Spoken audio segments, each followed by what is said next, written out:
Hello and welcome to the Arsenal BiteSize Podcast. I'm your host Clayton at ClaytonsAFC on Twitter. I feel like I'm here after a little bit of a reality check. Obviously, here to review the disappointing defeat last night at Porto, 1-0 at the hands of an absolute stunner from Galeno in the last minute. And I feel like this is an episode that I could have quite easily dodged and just not done because let's start with how I'm feeling. I feel gutted. I don't feel like it's a catastrophe. I don't feel like we're knocked out, but of course I feel gutted. And last night for me just felt like a bit of a sucker punch, especially like in the manner of which we conceded and when we conceded. And I think let's talk narratives, right? Like I've got to hold my hands up. I think I was one of the Arsenal fans that was probably a little bit overconfident and underestimated Porto. And when I say that, like I wasn't one that went that said we were going to go there and win 4-5-0 like we have the last few games. But if I'm being completely honest to myself, I and people that listen to this that know me personally, they'll know like what I've been saying. I thought we'd go there and I thought we'd surprise a few in the manner of what in how I thought we'd perform. I thought we'd surprise a few with that, and I have to hold my hands up and say that I was wrong. And I think there's an element of, as Arsenal fans, we know how good this team is. And I'm not going to speak for other Arsenal fans, but just speaking for myself here, and let me know if it resonates with you. But feel like I am a little bit of a cheerleader for this Arsenal team because I know how good they are and how good they can be. And it's almost like I don't feel like they get the credit that they deserve. So I kind of go out of my way to kind of push propaganda and PR about how good this Arsenal team is. And a lot of people say, well, they haven't done anything yet. And I always flip the argument back to like, why is everything so outcome driven? Like, you can proactively see how good this team is and what they can achieve. But on the European scene, we haven't really done it. And again, talking narratives, like even under Arteta, like our European record isn't great. And I must stress, like in terms of the context of the tie, Bungle, who's in the chat, hello mate, I was messaging on Twitter and he made a good point. Like it is half time in the tie, but I think it's more.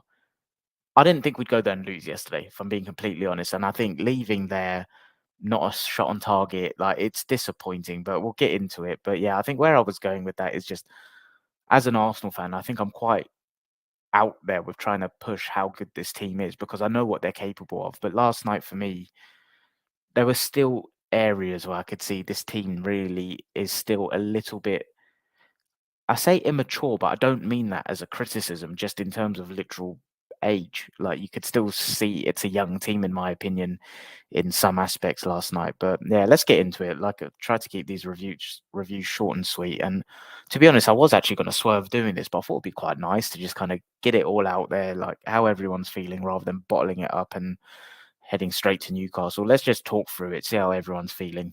Just do a couple shout outs before I get into it. Yeah, like I said, Bungle's in the chat.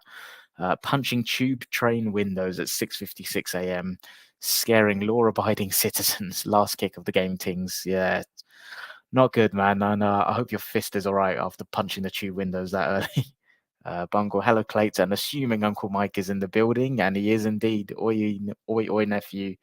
Uncle Mike's said hello to Steve, and Uncle Mike's also said still a little bit, still a bit naive. Yeah, completely agree. I think. Do you know what? Fuck it. Let me try and get into a structured approach because then I feel like by that method I will kind of cover everything that I want to. So let's talk lineup. So lineup comes out right, and personally, I was quite surprised. I didn't think it would be another unchanged 11. In terms of naivety, I believe Arteta got the lineup wrong, if I'm being completely honest. One thing I said in the preview was I believed. Okay, one thing I said in the preview, let me try and get my thoughts. From what I've seen in the Champions League knockout so far this season, there is a lot more chaos in all of the games and there's not that much control. And we know with this Arsenal team that when games get drawn into basketball games, I think that's when we tend to struggle a little bit defensively, even though we've got better at maintaining that kind of element of transition control. This game screamed out for Jorginho, in my opinion, and this is the first time first time I feel like he really got the lineup wrong. I think it was incredibly brave, and yeah, I think in before the game I was like kind of admiring it, like wow, fair play. Like it's kind of big dick energy, right? Like slapping it on the table, like this is the Arsenal. We're going to come here and play our game. But I think there was an element of naivety there, if I'm being honest. Uncle Mike's actually said the same thing. Thought Jorginho should have started. So starting with that, I thought that was a mistake. Um, and I won't go player by player because I don't think anyone particularly stood out as like a bad performer per se, or anyone had an exceptional game. But like, there were a few people that were just really quiet, and I don't want this to turn into a massacre. I think obviously usually I go player by player and stuff, but I don't think that's appropriate to do that in this game. I think this game is more like just keep it high level. There were general trends that were more concerning. In terms of the game, I think Porto had a game plan and they executed. And they committed, like, I've seen the stats doing the rounds, how many fucking fouls there were, but I can't actually remember off the top of my head. But yeah, it was like a ridiculous amount of fouls in the game. I think I read the ball was actually in play for like 50 minutes. Like, it was clear what they were trying to do from set pieces. Fuck me, like the wind would blow and they'd go down. And I think how the tone for this game was set, in my opinion, with Rice getting that early yellow, which in my opinion is never a booking. And that unfortunately set the tempo for the game. And I think as much as I'm saying we were naive, I was actually pretty impressed in some periods because again, what I said on the preview was kind of treat this overall tie across two legs and break it into chunks. So first half of the first leg, second half of the first leg, first half of the second leg, second half of the second leg. And I thought we approached it really nicely. Like we were trying to get on the ball, we were trying to ping it around, we were trying to kind of take the sting out of the game a little bit and just really try and dictate the tempo of the game. And I thought we were doing that quite nicely. And we were doing that without really heading in any creative direction. But for the context of the first half of the first leg, I didn't mind it at all. I thought, if anything, we were managing it quite nicely. I think it was then when Porto had elements and periods where they could really stress us. It was our reaction to that surprised me. Like sloppy passes, like passes either under hit, over hit, slightly to the left or to the right of someone, not directly into feet or into space. Saliba, I think he's been kind of poor the last few games on the ball. I said it even after the Burnley game. Like, I know we won 5-0, but I actually called it out on the review pod. I didn't think he was great on the ball. Um, same thing. Sorry, I just seen Bungle's comment. I'll come back to that in a second, mate. I might have communicated what I was trying to say. But yeah, Saliba, I don't think he was very good on the ball. And there were just elements of the team in certain stressful periods where they just looked like they cracked. And that's what surprised me, because I think why I've been so bullish about this Arsenal team surprising people in Europe was the topic of immaturity. I thought we're past that with this team, but I think there is an element of like, yeah, it was a reality check. That's the only words I can use, really. It was a bit of a reality check. And I think it's something that we need. I think these are experiences that they have to go through and experienced firsthand to then learn from, like in general life, right? Like you can't grow as an individual without going through painful moments and stuff. And like that's what growth is. So unfortunately, I think it's something that they have to go through. But I was more surprised because in the domestic world, they have been in stressful situations and they've learned and grown from that. But this was clearly a different beast, and we saw similar lons away. But yeah, I was just overall disappointed with. I feel like there were periods in the game where we were getting on the ball quite nicely and just stringing some passes together, and managing certain areas of the pitch quite nicely. And I just felt like that just got rocked entirely. And then obviously their striker had a double chance where he hit the post and then somehow got it wide. And we were riding our luck. And overall, it was just a bit shit. Just going through some of the comments. Bungle was one of the most boring games I've seen in a while. So stop start. Yeah, horrible, man. And that's going to be the template for what Newcastle tried to do to us on Saturday. Bungle, this was the comment. I don't agree we had any tempo at all for the first half, though, mate. Yeah, sorry. I didn't mean to say that we had tempo. I don't think we had tempo. It was more there were periods in the game where I was impressed by our approach to try and just get on the ball. Like what I was trying to get at there is I feel like there were periods in the first half where we had 70 to 80% possession. And that impressed me because that, in my opinion, is how you try and exert control. To keep the ball. If you have the ball, they can't hurt you. And I think there's certain times this season where we've been frustrated by possession because it doesn't lead to chances. In the first half of a two-legged tie, that's exactly what I want. Just complete possession. I'm not asked about the chances that come from it.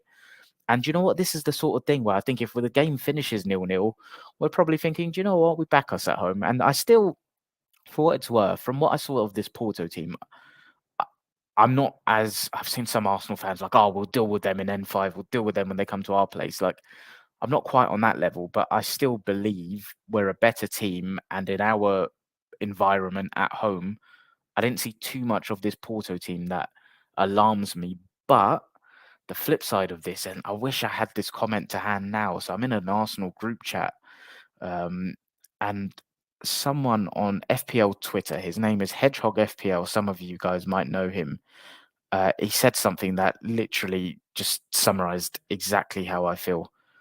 So I think now going into the second leg with a 1-0 defeat. So we, as a floor, we have to score 2 goals to go through, right? And this summarizes it for me in terms of like the parameters and room for error. It only needs a shithouse goal to go in now. We've left ourselves seriously open to being varianced. And that's exactly it. I think we've not put ourselves in a position where we're able to control the majority of the factors involved in a football game now. And especially in knockout football, I don't know what it is, but the potential for variance just gets magnified and multiplied. And I think that's the thing. We've put ourselves in a situation now where, as a minimum, we have to go and score 2 goals, and it doesn't leave much room for error. Um, yeah, and I'll kind of touch on that towards the end of this. But yeah, my general feelings were one of more frustration. Could see the game plan, I think, is the main thing, and maybe I'm on my own there. But first half, I could genuinely see what we were trying to do in terms of just get on the ball, like really just control that football and try and bore the life out of Porto. The thing that was detrimental, in my opinion, was I think the players got overawed by the occasion, and I could see nervousness. I could see like one crystal clear example. I bet no one picked up on this because it's probably irrelevant, but something that I read into. The ball came looping to Ben White, and I said to my mate who was around my flat watching it, in the Premier League, he takes that down on his chest and he passes it. In this, he just headed it out, and I think there were elements of that. You could see them quite angsty, and that's what surprised me. But maybe I'm just being naive because it is a young team, but I expected more, if I'm being completely honest. Just going through some of the other comments. Mike said, think if we could have held the 0-0 draw, we would have accepted it as a decent result. Yeah, completely agree. I think I just said the same thing. Yeah. Bungle, I would have started Jorginho. It's a Liga NOS third place team that have a toilet goal scored record. Uh, Uncle Mike, play 22, not one in England, drawn 3. Bungle, I think in hindsight, it's left us in a better position. We have to go all out and no away goals rule. We could beat them 3-0 at Gaff.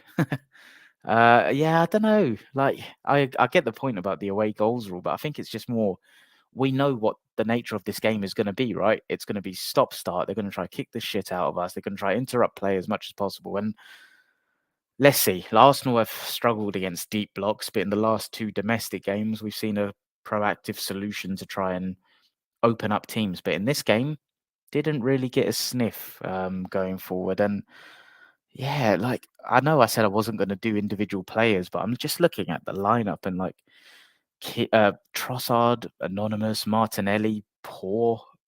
Odegaard holding onto the ball for too long, not getting in areas where he was available too often to receive it on the half turn and then get it out to Saka. Whoever played in the fullback area against Saka, Wendell, thought he dealt with him really well. But yeah, overall, just it's hard to stomach that. I think it just felt like a reality check. But Second leg at home, hopefully we have the likes of Jesus back, Tomiyasu, Zinchenko, Party. I think it'll be too soon for Timber, but if we have all of those back, it will be fine. And yeah, it's one of those. I still feel like we'll have enough to win it. But would I be surprised if it went to extra time? Not particularly, to be honest, because I could see it ending 2-1 to us in 90 minutes, which would obviously take it to extra time. But yeah, let's see. Maybe it's just me feeling a bit down and stuff today. But overall, I think I just wanted to say it's not like doom and gloom for me, because I think we were 15 seconds away from taking a 0-0 and backing ourselves quite comfortably at home. And really, that's just one goal, right? So we should have enough if you add in the depth that we've got to come back and stuff. But there were just real frustrations for me on what I saw last night, like naivety in periods, a real sense of immaturity still in periods, and I believe the lineup was wrong. Yeah, I think that was an element of naivety as well. Like you can see in the Champions League, even these average, I say average, that's harsh. I mean, like these teams that aren't even winning their leagues, they're not top. In the Champions League, that's probably like the highlight of their season right now. Knockout football has variance anyway. Like they turn up, the crowd go up a gear. It's a hostile environment and atmosphere. It just the biggest thing, which I think was the domino effect for me, was no Jorginho. I think if you have him in that starting 11, you're able to make that 70-80% we had in the first half sustain for even longer. And obviously, I've not even talking, great English there, not even spoken about the goal. Like immaturity, naivety, that's everything that was demonstrated in the final minute. Like, what the fuck are we doing? Like, I get that if Martinelli makes that pass, we're having a different conversation because we're probably in then 2-3 versus 1, and we're off probably scoring. And we're taking a 1-0 back to home, and we're like, oh, that was a outstanding tactical performance. But it didn't happen. And if you're going to make that pass, you've got to fucking make that pass. And I think it's more the knock-on impact of the stuff that happened before that. It's the 92nd, 93rd fucking minute. Why are you trying to dribble your way out of periods? I feel like Declan Rice did something a bit silly as well, but my mind has escaped me on what particularly it was. But it just feels like that's the end of the first leg. It's half time, as Bungle said. Get it out. Fucking twat it out. Get it in the corner. And Martinelli, if you're going to make that pass, you have to get that spot on. But I just think for the game state, you don't need to be forcing that in that period. And yeah, I'm disappointed. I think even though it was a screamer, I think on reflection, it probably was a 1-0 game. And I think 1-0, it can be reflected on as a fair result, unfortunately, even despite the fact it was a screamer. But yeah, fair play, like fucking unbelievable goal. I don't actually think Raya was at fault. I've seen a few people talking about that. I think that's one. As soon as it left his boot, I was like, that's good. So yeah, it is what it is. But we go again. I know this was a little bit flat, but we lost 1-0 away from home in the Champions League knockouts. I think it would be fucking weird to sit here and be like, oh yeah, it's all fine. I still feel like we'll turn it around, we'll get it done. But I mean, Mike Bungle, you two seem like so chill. I'm not as chill as you guys. I think we'll do it, but I don't think it will be like a 3-4-0 jobby. So yeah, let's get to Newcastle on Saturday. I think this will. I hope this doesn't have a knock-on impact in terms of morale and everything. It'll be interesting to see in terms of freshness, like what state the players are in. Obviously, I assume they would have travelled back after the game last night. Today's Thursday, full day recovery. Friday, full day recovery. And then we go again on Saturday. And then nice 9-day break before Sheffield United away and then Porto again. So yeah, one game at a time, as always.